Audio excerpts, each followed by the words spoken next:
Okay, it's 2 p.m., so I think we'll get started. That was a long 10-minute wait, countdown till 2 p.m., especially sitting here on camera. I've got a few housekeeping notes to read. I'm going to read them right at the beginning, and then we'll get started. So welcome to Boost CYAC's webinar series. My name is Nolan Pike, and I'll be hosting the webinar today. Before we begin our session, there's just a few quick points.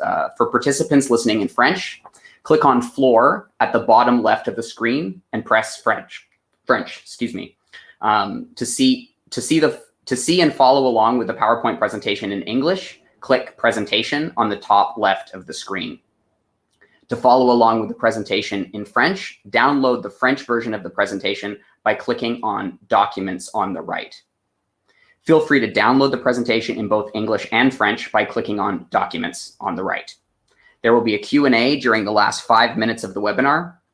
To submit your questions, please go to the toolbar on the right, click on messaging, and then participants, and type in your question. You can submit your questions at any time, but note, I won't be looking at the questions until the very end when we do the Q&A.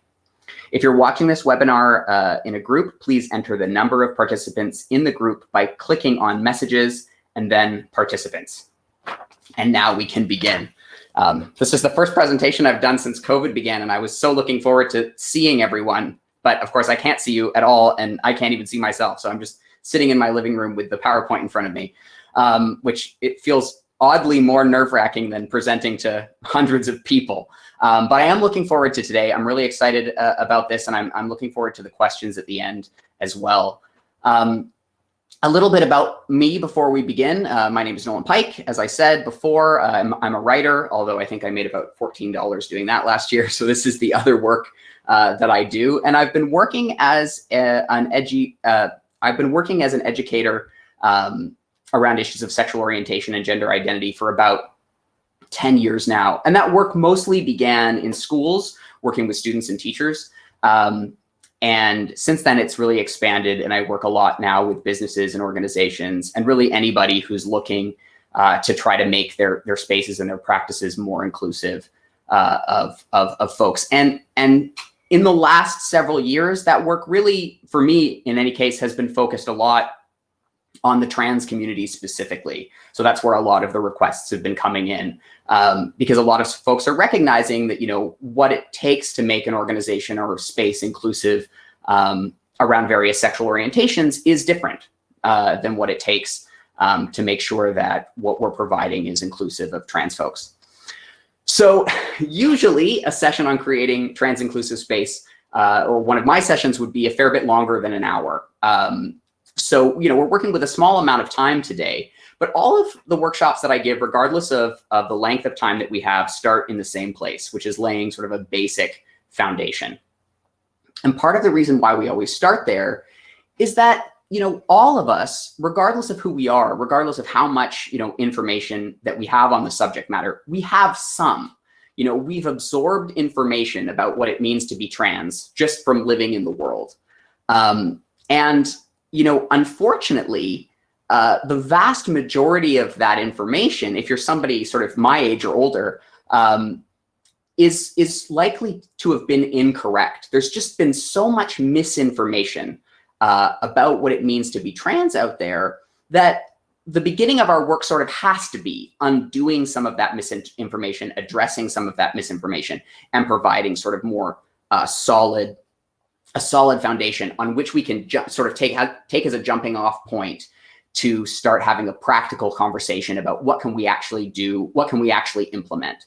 So that's where we're going to start today. And we can think of today as sort of the beginning of a conversation that hopefully we can have opportunities to continue. We're going to lay sort of a bit of a foundation, start with those basics, and then we're going to try to look at least one sort of practical area that we can tackle, and hopefully one that's relevant for as many people as possible.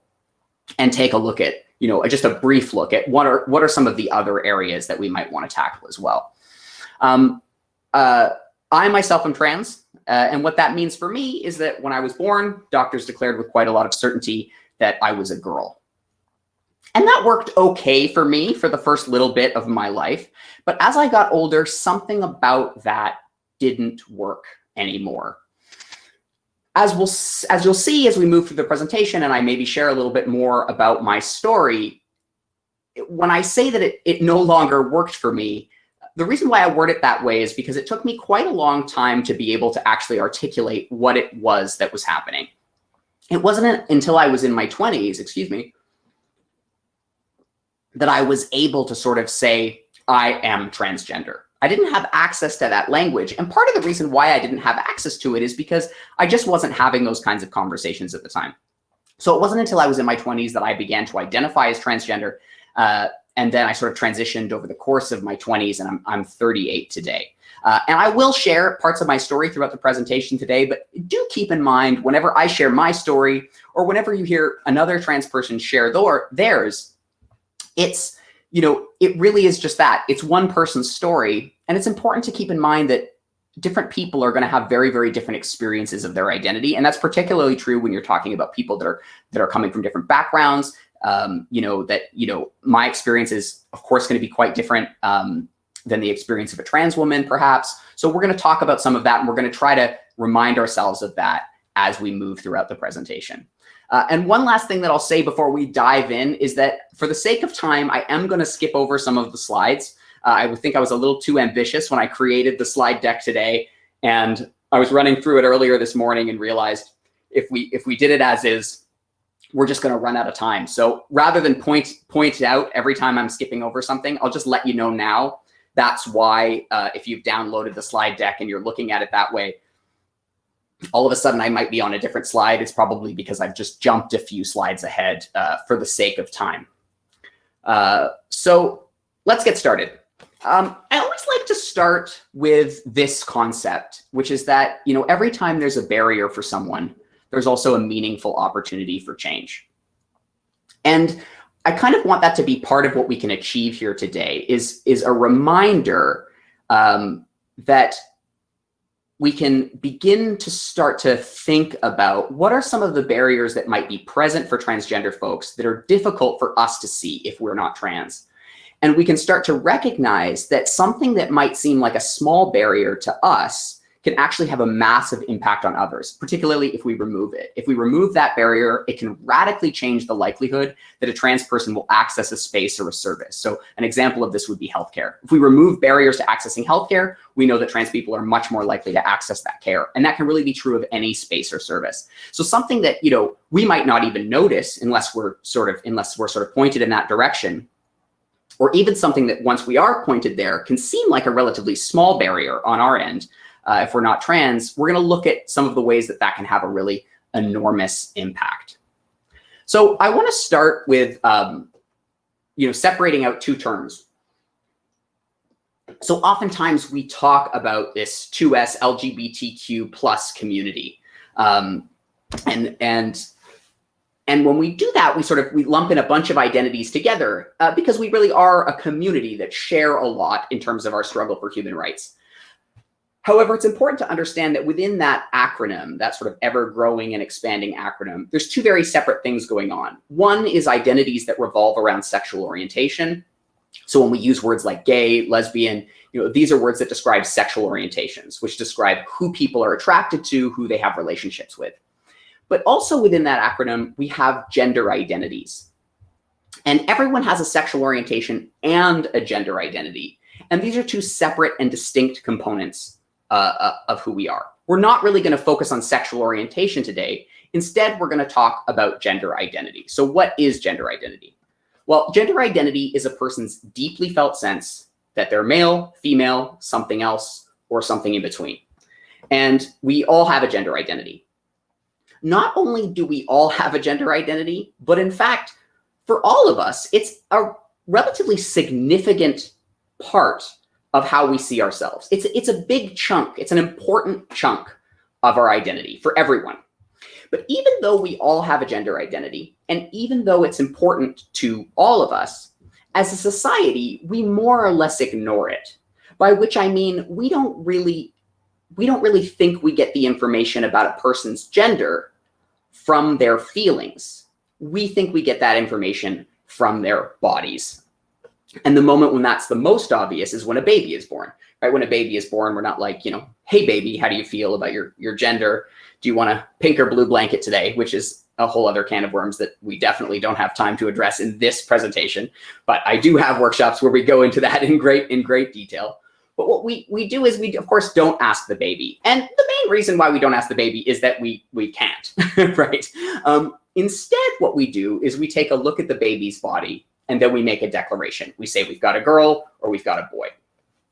Now, I'll give it to you. It's a fairly good system in that it does work the vast majority of the time. The problem is not so much that we do this. The problem is that when we do this, we think we have all the information we need about the baby's gender. The truth is we actually have zero information about that individual's gender, because we can't know anything about how a person feels from looking at them. What we're doing instead is we're making a guess. We're making our best guess based on the available information. And luckily, the vast majority of the time, our guess is correct. Most of the time when we make this declaration, it is true that the person that we're looking at, that we've declared to be a boy, is a boy. And it's a good thing that this is usually true because it's no small matter.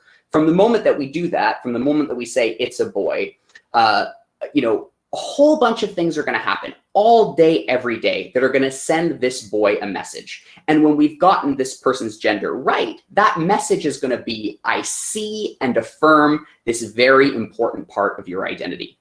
All day, every day. Dave, he, Dave, he, Dave, he, Dave, he, over and over and over again. I see you, I see you, I see you. This is going to feel good for Dave. Excuse me. This is going to feel good for Dave. But he's not even really necessarily going to notice that because it's just so much a part of our everyday life that we have this affirmation of, again, this very important part of our identity. The problem comes in when we get the person's gender wrong. So a transgender person is a person whose gender identity, that deeply important sense about their gender, is different from the sex that they're assigned at birth. So in the case of a transgender person, the opposite thing happens. Every day, hundreds of times a day, from the moment you're born, over and over and over again, you get sent the opposite message, which is I don't see and I don't affirm this very important part of your identity. All day, every day, Dave, he, Dave, he, Dave, he, Dave, he. And this feels bad. It creates stress and it creates pain. And we know that. And we know that the longer that it goes on, the worse it is. And, the sooner somebody has the ability to interject and go, ow, ow, ow, ow, ow, no, no, no, something is wrong here. And they're able to interrupt that constant messaging of I don't see you, I don't see you, I don't see you, the better. So the sooner people can stop this from happening, but the longer it goes on, the more pain it creates. So the reason why we start here is because it's important to understand that in some ways, this is one of the most massive barriers that trans people face. It's that in the moment that they're born, a very incorrect assumption is made about who they are, and that assumption carries with it a really heavy burden of being told over and over and over again in one way or another, and often by the most important people in your life, that you aren't seen. And for a lot of people, they don't have a way to interrupt it. Because if we don't tell people that it's possible we've gotten it wrong, it can be hard to even know that for some folks. I mean, some transgender folks are able to articulate it at a very, very young age, even without that help, but many others aren't, and I'll use myself as an example. It never even occurred to me that the reason that I was experiencing pain was because everybody in my life wasn't recognizing my gender. I didn't even really know that that was a possibility. So I couldn't really wrap my head around it in that way. And again, that's just going to be different experiences for different folks. But it's one of the reasons why it is so important that we talk about these issues and we tell people, and including young people, even saying something like, we assume that you're a boy because most people with bodies like yours are boys, but sometimes people with bodies like yours aren't, and that's okay. And if you feel that way, that's something that we can talk about.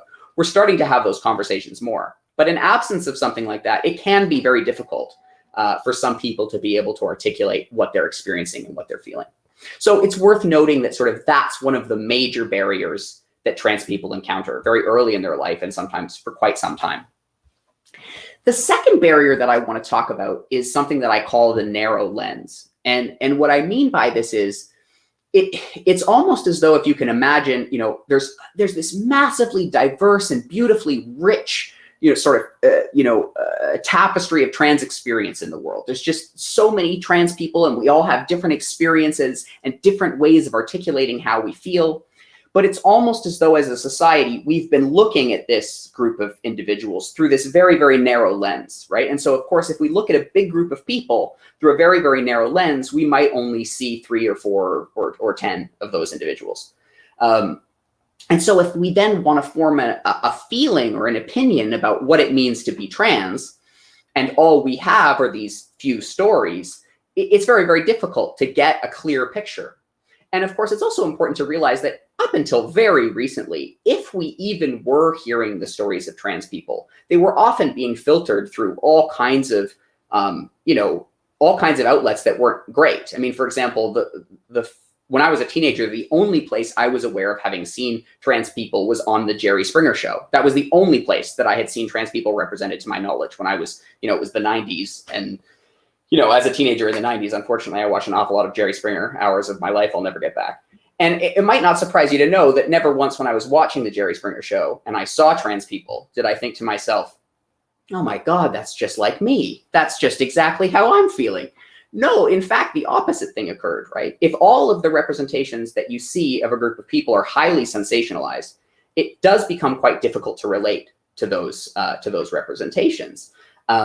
And so that's a key thing to realize. And one of the reasons why it's so important that we have a diversity of representations, so that, young people in particular, but really everybody, are able to see, to find community with people that they can relate to and have ways of sharing their own experiences without feeling like they have to, sort of pigeonhole them into these narrow little stories. Because one of the things that of course happens with this narrow lens is that we tend to tell the same stories over and over and over again about trans people, and often filter them through sort of a series of cliches. I remember when I was younger, it was so common to hear the phrase "a man trapped in a woman's body" or "a woman trapped in a man's body." And of course, like, there may be some trans people that feels like a perfectly accurate representation of how they feel.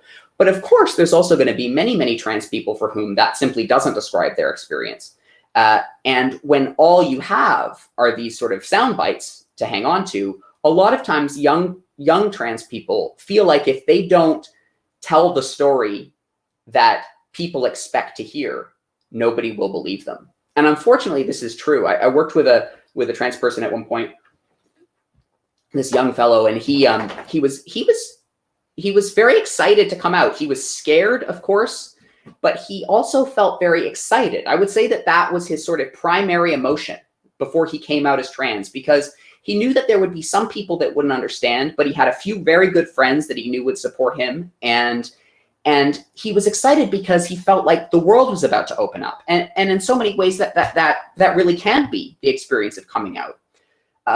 But of course, sadly, what happened is that when he came out and he was happy and excited, it didn't really match the expectations of the people around him, who thought that in order for him to be trans, in order for this to be really true, he would have to be in distress, because of course, so many of the narratives really focus on that distress. And we're going to talk about it. And it's not to suggest that of course it can be, being trans can at times be an experience that is incredibly painful.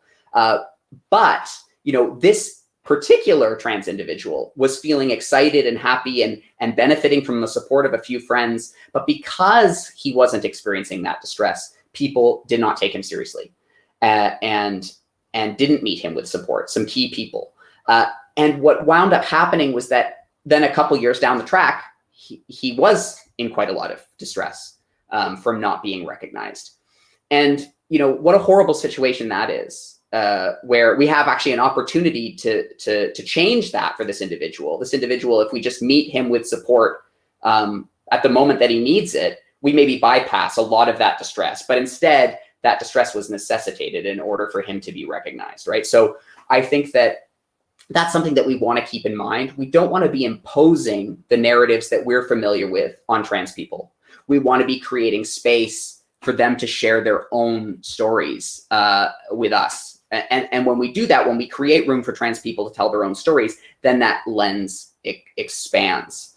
And this is also particularly true because if we pay attention to who gets to tell their story, oftentimes those things do coincide with other forms of privilege. You're listening to me right now, and I'm, sort of a white settler trans man. So on the sort of spectrum of things, as a trans person, I actually hold quite a lot of privilege. And my experience is going to be very different. And there's going to be an immense amount of things that I have to learn from the experiences of others. My experience is going to be different from trans women, from non-binary individuals, and from folks who experience different intersections of oppression. And so we want to make sure that we're seeking out resources and creating space within our communities for all kinds of trans voices, so that we're making sure that we expand that lens as wide as possible. So I'm not going to spend too much time here, but I do want to briefly sort of address the issue of stigma, because one of the things that is the result of this narrow lens is that oftentimes the stories that have been told have created a lot of stigma, and there's been a lot of pathologizing of trans folks. So up until quite recently, we were still diagnosing transgender people as having a disorder called gender identity disorder. Now, this disorder no longer exists in the same way that we no longer diagnose people as homosexual, but the effects of it are still quite present. And so in a recent sort of global study that was done, it was found that 24% of Canadians and 32% of Americans believe transgender people to have some form of mental illness. And 28% of Canadians and 41% of Americans had concerns about exposing children to transgender people. And so, you can just imagine, we won't go into too much detail, but you can just imagine the impact that has in the lives of trans people when there's still this sort of stigma around the identity. Now, gender identity disorder was removed from the DSM in 2012, and it's important to just remind folks that there's nothing disordered about being trans. Being trans is just one of the wonderful parts of human diversity. But sometimes people can get a little confused because there is still in the Diagnostic Statistics Manual, or the DSM for short, there is still something listed in there, and it's called gender dysphoria. Gender dysphoria is quite different than gender identity disorder. Gender dysphoria is simply an acute form of stress that is very, very common for transgender people to experience. But it's important to note that they don't experience it just by virtue of being trans. They experience it because being trans in the world can be very difficult. And when trans people encounter spaces and practices that don't account for who they are, that don't create room, that don't respect who they are, that creates pain and stress. So many, many things can cause gender dysphoria. But one of the things for our purposes in this workshop that I think it's really worth realizing is that trans inclusive practices and spaces measurably reduce the dysphoria that trans people experience in their day-to-day lives. So if somebody's going into a workplace and they're trans, the less dysphoria they experience in the workplace, the more likely they are to have job satisfaction, participate fully, and enjoy their work. If somebody's going into school, the less dysphoria they experience in school, the more likely they are to succeed and participate in all levels of school. The less dysphoria a trans person experiences in their life, the better their health, no question. And so that should be really motivating for us, because the things that we're going to talk about, the practical steps we can take to make spaces more inclusive, we know that they make a measurable impact. If I need to access a particular service, but I know that in order to do it, I'm going to experience a ton of dysphoria, I'm going to have to fight to have my gender recognized, I'm that much less likely to go. And that's true from something like joining a sports team with other people to going to the emergency room. It's true across the board. So it really does make a difference when we can do things to reduce that dysphoria. So I'm going to just address some of the most common myths and misconceptions, just a few really I don't even know necessarily they're the most common, but ones that are kind of weirdly sneaky. They sort of sneak in there. We might not realize the information that we have about these things is incorrect. So I'm just going to address these things really quickly. We could spend way too much time on these slides, and I have to be careful. If I start talking too much about each point, we'll get lost in the weeds and we'll never get out. So, we could talk about this all day. And if you have questions, again, please feel free to reach out after this workshop. So, being transgender is not about your likes and your dislikes. So what do I mean by this? I think a lot of times we think that if we've got a young boy and he reaches for a Barbie, that this tells us something about his eventual identity. Studies don't seem to suggest that that's the case. That a young boy who reaches for a Barbie is in fact no more likely to be transgender or gay for that matter than a little boy who reaches for a football. We recognize these things when they confirm the assumptions that we have, but in fact, there's a wide diversity of experience. So a person like me, a lot of times people want to know, what were you like when you were like a little kid? Were you like a little boy? And my answer to that is always, what does that mean? What does it mean to be like a little boy?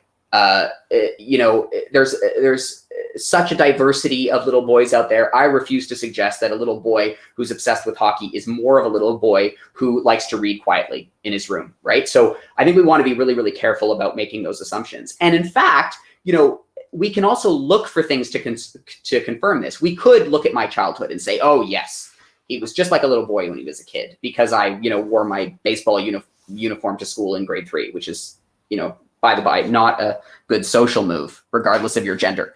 But we could also look for other things. I was also obsessed with Snow White and cried when I got a porcelain Snow White music box, when I was 4, out of joy, not out of sorrow. So kids are diverse, and they have a diverse range of interests, and we don't want to link them too closely to identity. In the same way that I'm a trans man, this doesn't mean that I'm going to be interested in trucks and sports. I might be, but so might any woman out there, including a trans woman. So I think it's important to realize that people have a diverse range of likes and dislikes and interests, regardless of their gender. Being trans is also not about the clothes you wear. So people don't transition in order to have access to the wardrobe on the other side of the store, if that's how we're thinking about it. Again, just like our likes and our dislikes, we all have a diversity of ways that we like to dress. And sometimes what we'll do, though, is we'll actually hold trans people to a sort of very antiquated standard. So we probably wouldn't be surprised these days if, if a woman walks into the room and we see that she's wearing pants. But sometimes we're surprised when trans people don't want to express their gender in sort of a very conformative way, right? So when we expect that people are going to express their gender in a way that conforms to society's expectations of what a man would dress like and what a woman would dress like. And this is to say nothing about the fact that we've of course got trans people, and we're going to talk about this in more detail, who don't identify as a man or a woman. So just worth noting that people of all genders, whether they're trans or not trans, might express their gender in a wide variety of ways through the clothes that they wear and through any manner of things. Being trans is also not about your sexual orientation. So I think a lot of times, and this is why I like to just put this in here briefly, I think a lot of times people think that being trans is somehow an extension of your sexual orientation. Like someone is, attracted to someone of the same sex, and then they transition so that their relationship will seem or will be heterosexual. This is absolutely not how it works. We all have a sexual orientation, and we all have a gender identity. And these are two distinct parts of our identity, and they can line up in any number of ways. So, a trans man like me is just as likely to be a gay man, a bisexual man, a pansexual man, an asexual man, a heterosexual man as anyone out there. And I think the reason why this is often confusing is if we're coming from a sort of heteronormative worldview. We're coming from a heterosexist worldview in which we're seeing heterosexuality as the default position. And then we think that part of a person's transition is trying to conform to that standard. But, there's nothing abnormal, of course, about being gay or being a lesbian. right? These are, they might be minority sexual orientations, but part of what's happening when we make this assumption is that we think that a person transitions, let's say a trans woman, for example, so somebody who was assigned male at birth, but who is a woman, and we think that one of the essential parts of being a woman is being attracted to men, right? But in fact, that's not one of the essential parts of being a woman. Many, many lesbians would dispute this. So again, I know that with a brief amount of time, this conversation can get quite confusing. But again, in some ways, the easiest way to keep this all straight, that was a horrible joke, I apologize, to keep this all organized is to understand that everybody has a diverse range of sexual orientations, ways they express their gender, likes and dislikes, whether they're easy to get along with, whether they're funny, a diverse range of things about their identity and their personality. And being trans doesn't fix any one of those things in place, as it would just with anybody else. So the last myth that I want to address, which I think is one that's so ubiquitous, is it betrays itself in the very way that we talk about what a trans person is most of the time. So very, very often when we talk about trans people, we speak about them as though they are one thing and they wish they were something else. So I might have an educator come up to me and say, I've got this girl in my class and she's really struggling because she's a girl and she wants to be a guy. But when we describe this student's experience in this way, we're actually failing completely to understand what is happening. Being trans can be much better understood as a disconnect between who somebody is already and what people are able to see. So it's not that that student is struggling because she is a girl and she wants to be a guy. That student is struggling because he is a guy and no one can see it and no one will acknowledge it. Or if we were to talk about this another way, use myself as an example, if I did this presentation for you 15 years ago, you would all look through your screen right now and see a woman. But I am the exact same person. I didn't turn into anything. All I did was make adjustments to the way that I look and the way that I sound that make it possible for you all to see who I am. And I think that's a really, really, really key distinction because it puts the onus on us to understand that we have been taught things about these gender categories that are incorrect, that don't allow for certain experiences.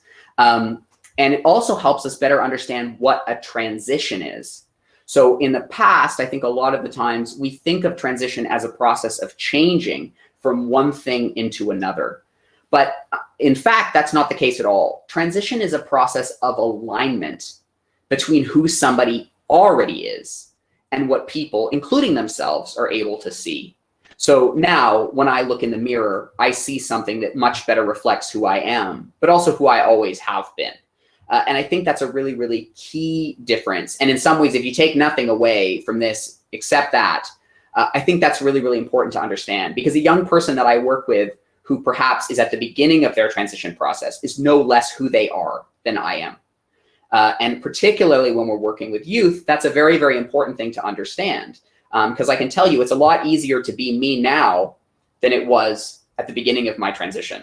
And part of the reason for that is I'm not constantly battling against dysphoria every step of the way, every time I try to access something, every time I try to just order a pizza, anything, right? It used to be every single interaction in the world that I had, there was dysphoria, right? And now that dysphoria is largely gone because I'm being seen.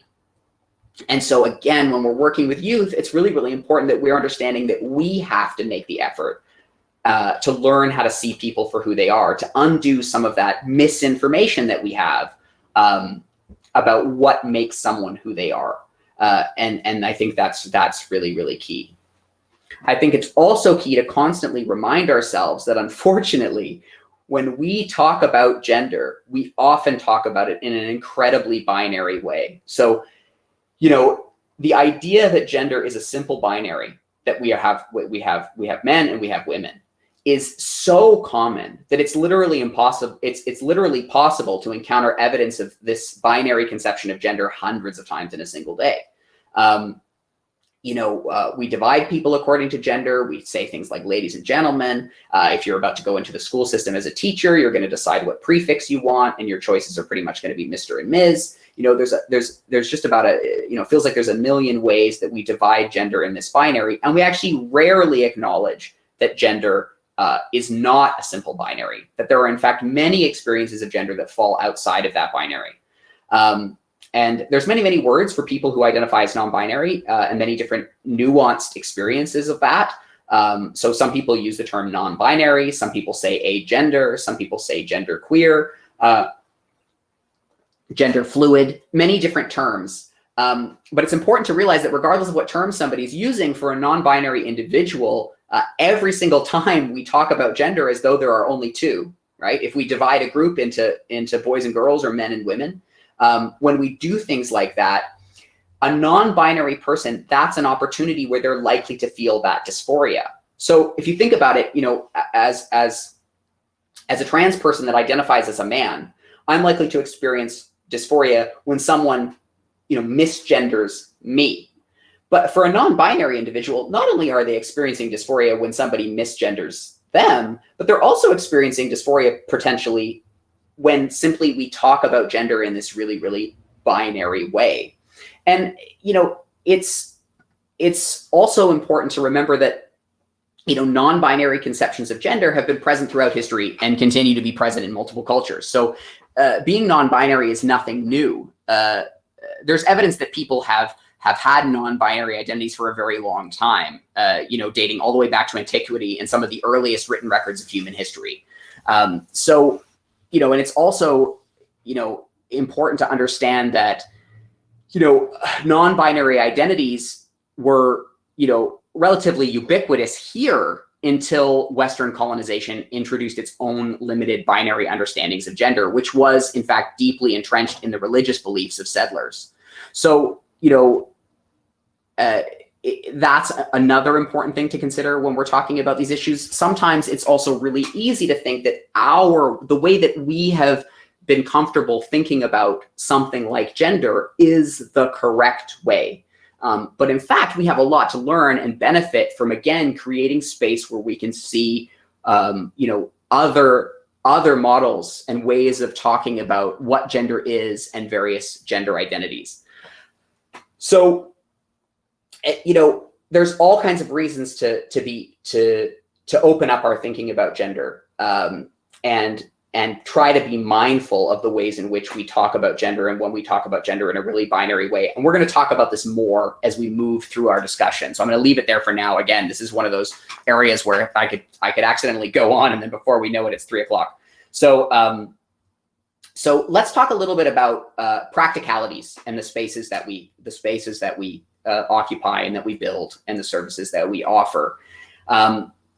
Design is really an important thing. When we design our space, we design our practices, we send messages to people. And it's worth noting that for trans people, so often the message that they get from the spaces that they navigate is, we weren't thinking about you. If you walk into a building and there's only 2 washrooms and they're gendered, the message is, we weren't thinking about trans people. If you look at a form and it asks a question and there's only that M or that F to answer, the message is, we weren't thinking about you. If we divide a group into men and women, the message is, we weren't thinking about you. There's many ways that we send that message, and all of these things represent a barrier. So we're just going to look at some of the sort of most common barriers. There's certainly more than this, but this is maybe a good jumping off point for our shorter discussion of places where trans people are likely to encounter that message, we're not thinking about you. So one of them is through gendered, as I mentioned already, gendered washroom access. So this is a huge issue, and in and of itself, we could talk about it for the rest of the time. So we're not going to do a deep dive into washrooms, but it's worth just noting that having access to a washroom that matches your gender identity, where you can feel safe, is a massive issue. Many people won't attend an event or or go to a space where they don't have washroom access for obvious reasons. And a great challenge that was started a number of years ago was challenging people who are not transgender to try to go one whole month without using a public gendered washroom. Now, during COVID, this might be easier because we're not using public washrooms at all. But you know, hopefully, when this is all said and done, you know, I offer that up as a challenge. Try to go a whole month without using a gendered washroom, and note how difficult it is. And that's considering, you know,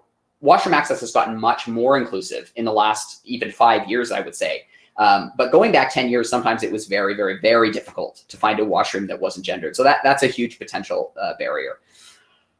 Gendered language is another one. So, you know, there's all kinds of gendered language, and we're going to talk a little bit more about some of it. But we've got you know, prefixes are gendered. We've got pronouns that are gendered. You know, we use gendered language in lots of contexts, and gendered language is definitely a potential barrier.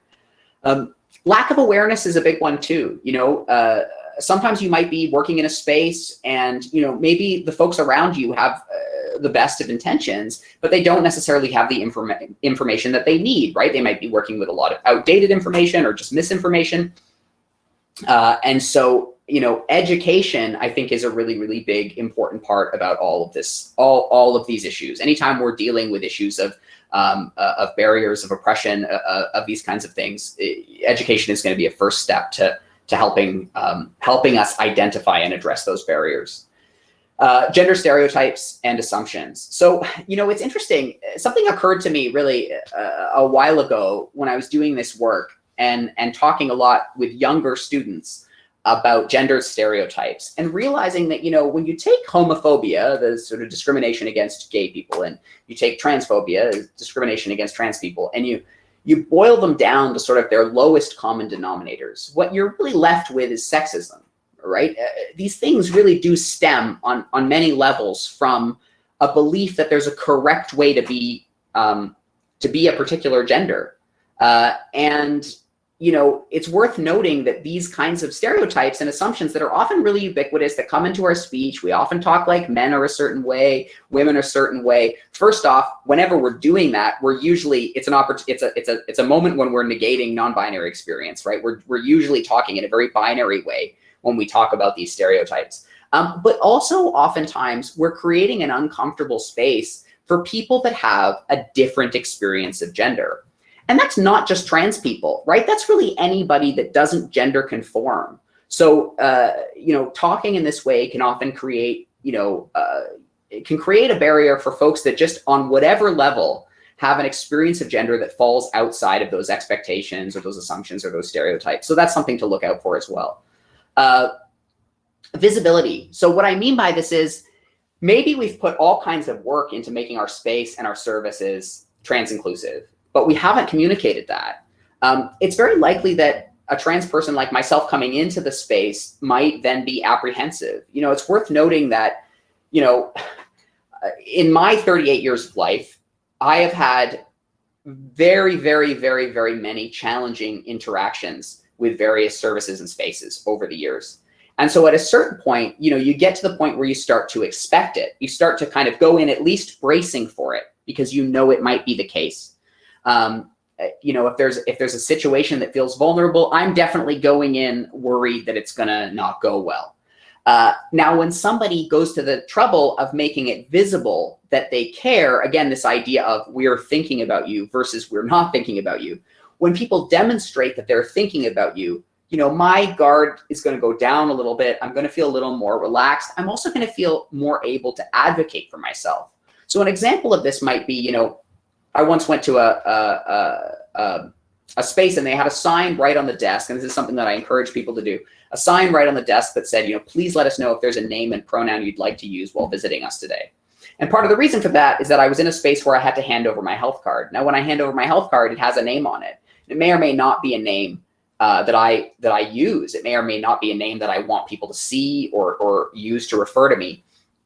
And so having that sign there makes it that much more likely that I'm going to be able to say, I actually don't use the name that's on my health card. Could you please refer to me as Nolan? That sign being there makes it way easier to ask for that. And I want to just point out to folks, you'd be amazed at how difficult it can be to advocate for things like that.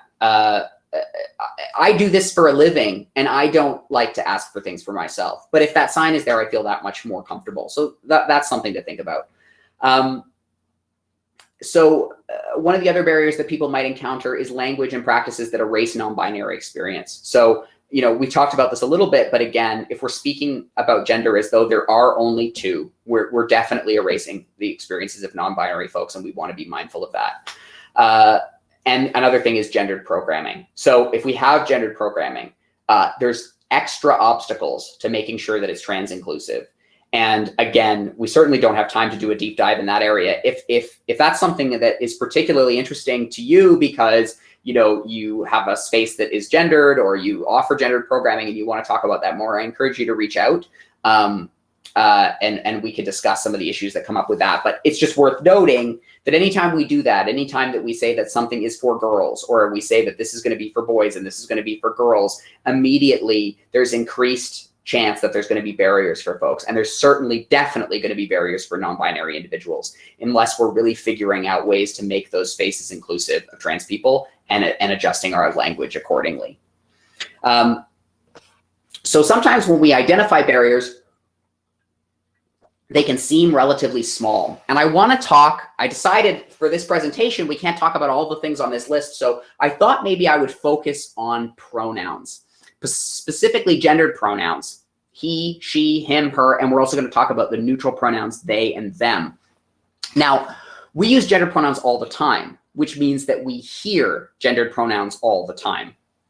And one of the first changes that I made as part of my transition was that I changed my name, and the thing that came next was my pronoun. So before I started my transition, people used the pronoun she or her when they referred to me, and I asked them to start using he.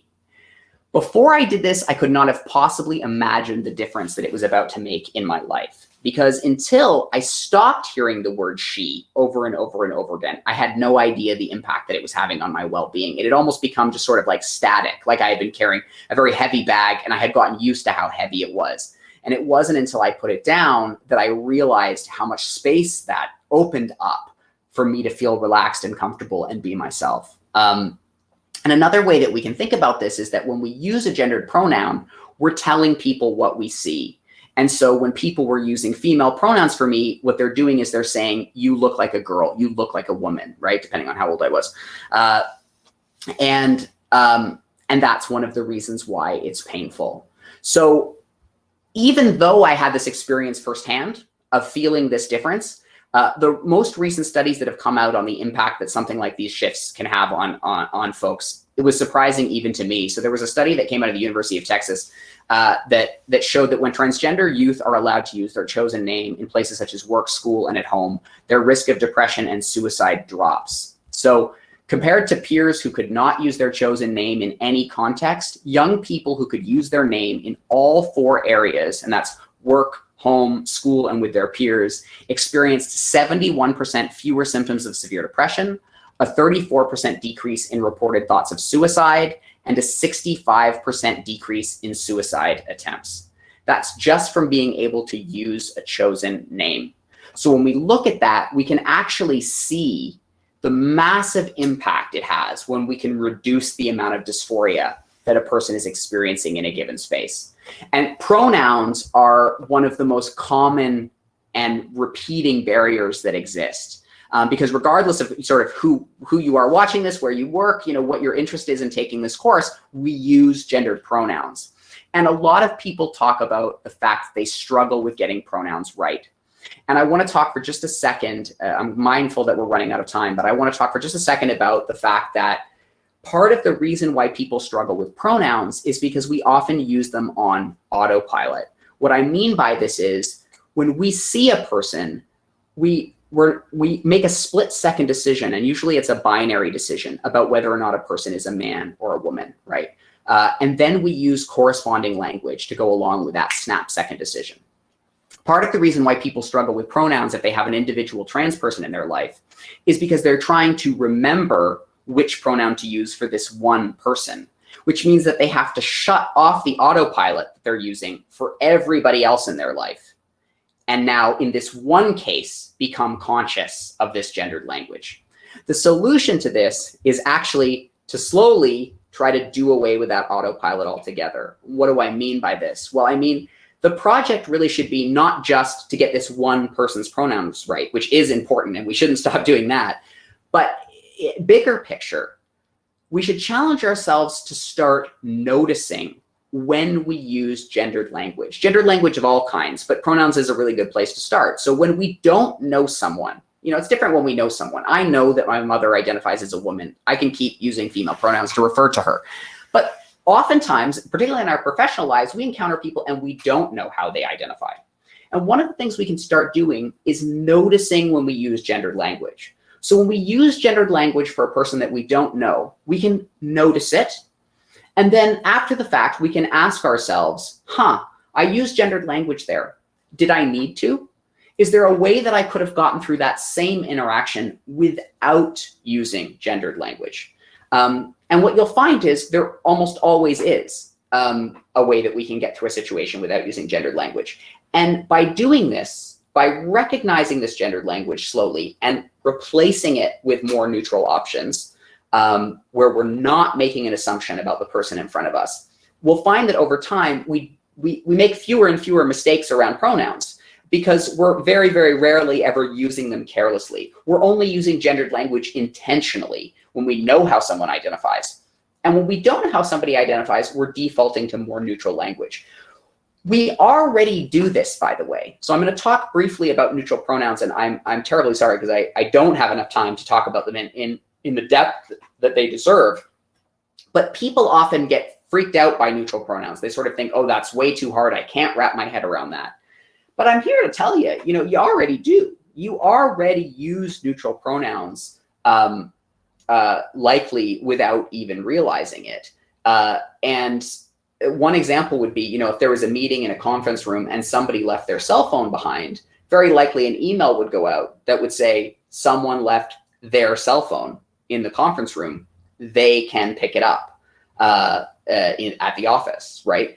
We've used a neutral pronoun there because we don't know the gender of the person that's left the cell phone, right? And we do that very, very easily. It doesn't sound strange to us. And so what we can start to do is, rather than see neutral pronouns as a challenge, we can recognize that they're actually a valuable tool when we want to speak about someone in an open and inclusive and neutral way. And this is being adopted more and more often. So I know, many organizations are taking minutes with neutral pronouns. Policies are moving away from the language of him/her and instead using they. You know, this is more inclusive also because it includes non-binary folks. And of course, many non-binary folks, you know, use neutral pronouns as their chosen pronoun. And again, if this is overwhelming or it feels like a challenge, I can't stress enough the value of practice. If we practice using this pronoun, if we practice using neutral language, it begins to become second nature. You know, I struggled with people's pronouns just as much as anybody. I struggled with neutral language just as much as anybody. The reason that it's not a struggle for me anymore is simply that I practiced, simply that I started to try to be more conscious of the gendered language that I was using so that I could use it intentionally rather than on autopilot. So I hope that makes some degree of sense there. Again, I feel like I rushed through that a little bit, so I am very, very sorry. But, you know, again, I just want to remind folks before we move to hopefully a few questions, and I'm maybe just going to throw my contact information up on the screen now so that when I stop sharing, you have the information if you need it. Please feel free to contact me. Email's a great way to do it. That website link is horribly out of date. I have to apologize. It's a new one is coming in a few weeks, but for now it's pretty out of date. But you know, again, really, this is meant to be the beginning of a conversation, and I certainly hope that you found it useful. And maybe I can end again on this reminder about, you know, every time there's a barrier, that we can see that as an opportunity. If we can find a way to improve that situation, we can massively at times create an impact for folks. I mean, just think about the statistics from that study out of the University of Texas, the difference that it makes when somebody's simply able to use a name that matches their gender identity. So you can imagine the impact that it makes when suddenly a service that is so valuable that simply just wasn't accessible to trans folks, where trans folks were very, very likely to decline accessing that space or service because it was just going to be too dysphoric for them. If we can remove those barriers, it can make such a tremendous impact. And we're already seeing that as schools become more and more thoughtful about these issues, as schools work harder to be trans inclusive spaces. You know, I can't even tell you the number of times I encounter youth who tell me that school is their favorite place to be. And, you know, when I left high school in 1999. If you had told me that, you know, 21 years later,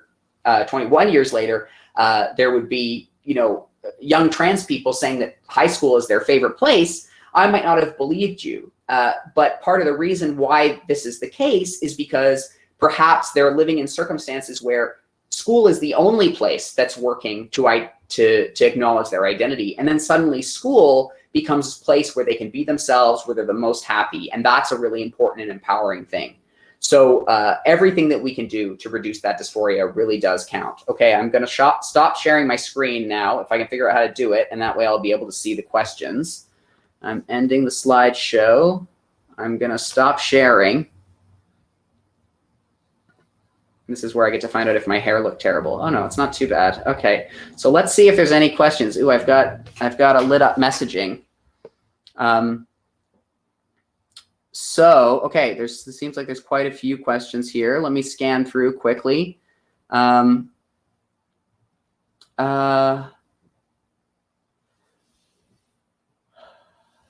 some people are asking for additional resources. So you're certainly welcome to reach out to me. I do have online training available. I also do live presentations. There's also a lot of wonderful resources out there in terms of websites and books that can be read. So if you want more specific resources, please shoot me an email. You can get me at nolan.workshops@gmail.com and I can get you some more additional resources. I'm seeing some compliments. That's always lovely to hear. Let's see. Is this being recorded? It is being recorded. It'll be up on the Boost YouTube site, I believe. People are asking if there's other videos. I do have other videos. I have a whole training program that is available if folks are interested. Let's see, are there any specific questions? Otherwise, I'll just come up with something to talk about. I'm looking at the time here. We've only got 3 minutes anyway. Oh, somebody's asking about other visible ways that we can make spaces more inclusive. So something like that sign is really, really great. Another thing is a lot of people have pride flags, the rainbow flag that we're all familiar with. You may have noticed on the last slide that I had, there was also another flag next to it. That's actually the trans flag. You can order them online. You can also often get them from local independent bookstores and things like that. We'll often have them. You can order them. And when you have that trans flag up too, you're sending that message too that, you know, you've thought specifically about trans issues. But I will say, if you're going to put these visible signs of support, I would put some effort into doing your homework, you know, and making sure that you're addressing some of those issues that are present. I've got somebody asking about whether or not you should ask about pronouns. This is a tricky question to answer in 2 minutes, but I'm going to do my best. So, you know, trans people, we're all different, and there's different opinions about whether or not it's okay to come right out and ask about a person's pronoun. I think the best thing you can do is create a scenario where it feels safe for a person to tell you, right? So a situation where you're not assuming and you've made it easy for people to tell you, particularly if you're in a public space. So at a reception counter, for example, if you ask a person's pronoun outright, you know, and there's somebody standing right there, that can be a vulnerable question. Whereas if you have a sign on the desk that says that you're inviting that information, that makes it easy for a person to share it if they feel safe. So I would say that if you're in a scenario where you do want to ask if somebody has, you know, a pronoun that they'd like you to use, just be aware that it can be a sensitive question for some, that somebody might be caught off guard by it. So making sure that you have that sort of level of care and compassion, you wouldn't want to ask in front of other folks. in that way, because you could be putting people on the spot. And then of course, if let's say I'm not ready to share my pronoun and I'm asked, now I'm in a position where I have to tell you something that's not true. So that's a tricky one. If you have more questions, please feel free to reach out, because the time is going to turn over and then I have to send you all away. So I want to thank you all for joining me. And I really appreciate you signing on for this training. Again, please feel free to reach out if you have any other questions, and I'll try to get back to you. Thanks so much, and have a good day.